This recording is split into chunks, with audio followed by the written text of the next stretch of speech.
haters, I left them for the work. Keep the gospel that I preach. Welcome to the church. When you play a character and you think you know a character, think again. And that's what I've been playing this game every single day, and like I've been getting better. Because when I think I know something, I don't know something. So step into the dojo, get used to playing the character, filling out the moves and things like that, and learn the characters. You know what I'm saying? I'm gonna fill out the game.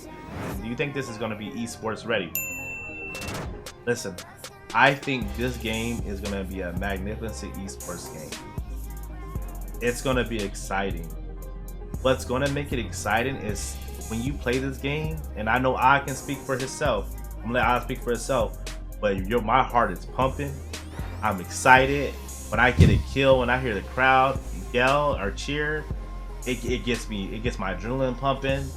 When I'm losing, it don't feel good. I mean, definitely don't feel good. But when I'm winning, they don't call for your name. Yeah, it feels so good. Now, one of the things I want them to do is, like, if the devs would hear anything I'm saying, listen. We like the feeling of the crowd. I like the crowd yelling, right? I like the crowd yelling. I would love for them to increase the yelling or increase the sound. Like, the crowd should outweigh, well, not outweigh too much, but I want to, like, when we're in that arena and someone makes a big play, like, I want to hear the crowd go, yeah, and like cheer on. I think that'd be huge. He says skill ceiling is too low for esports. The reason why people assume that skill ceiling is too low for esports is they say the auto targeting. Odd. Is targeting hard in this game? Not really. I mean, is it pretty hard? Like, you have a hard time targeting certain characters when you're supposed to in battles, right? Yeah, because sometimes you want to target that person, but target this like another person. Okay. Sometimes, like, the targeting system is not always the best, but guess what? If you take one person versus this one person and make them fight against each other, then it comes down to outsmart, and that's where you see the skill. Right, where you see the skill.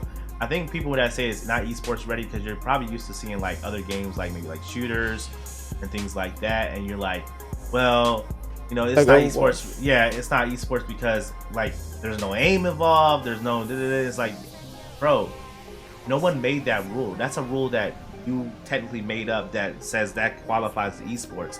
Anything competitive, whether it's washing your hands or taking a bath, can be competitive or esports. Because some people know how to do it and some people don't. You know what I'm saying? So I think everybody should not say that and give the game a try. If it does do good in the esports, then I would say this: why can't you participate in esports? You know, if you wanted, if you're a player and you said, well, the skill ceiling's too low for esports, so it's too easy. Then if it's too easy, then when esports rolls around, if it does roll around, then you join the crowd. Otherwise, I have support in tanks. The point is not to be able to hit the opposing team. Yeah. Playing projects, the team. Yeah. All I can say is the game has a long way to go to get some status as Overwatch. Why does it have to have the status as Overwatch? It doesn't need that. It can be its own identity. And I think that we should stop comparing games. If we want good things, listen, back in the day when I was a gamer growing up, I had 15 different games I liked, right? I didn't just play 3 games. What changed? You know, we can have everything. No, I'm just saying, we can have everything. We can, like, I'm rooting for them. I want them to do good and make the game system. So, personally, I'm like, you know, yeah, some people might say, well, y'all probably never reach Overwatch standards. I don't know that. It depends on how this catches on. Shoot, I didn't even think Overwatch. Look at Fortnite. Fortnite blew up. Fortnite. You know what I'm saying? So anything's possible nowadays, bro. Anything's possible nowadays. And not Fortnite only blew up, you're blaming kids. Hold on, but here's another thing. Fortnite didn't even come out the way it was supposed to release. Fortnite was supposed to be save the world. Then all of a sudden, VR came out, and look at Fortnite, one of the biggest games. Well, it was one of the biggest games. I think it's starting to fall off a little bit now, but it did good. Great job, devs. You know, taking a risk with their game, changing our idea. You know what I'm saying?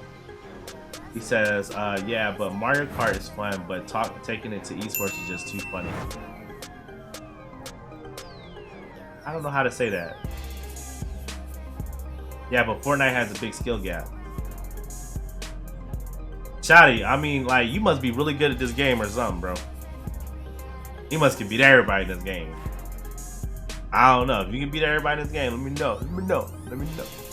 Fortnite is a scam game taking money from PvE players to make PvP games. Dude, and they suck. I'm gonna put it this way.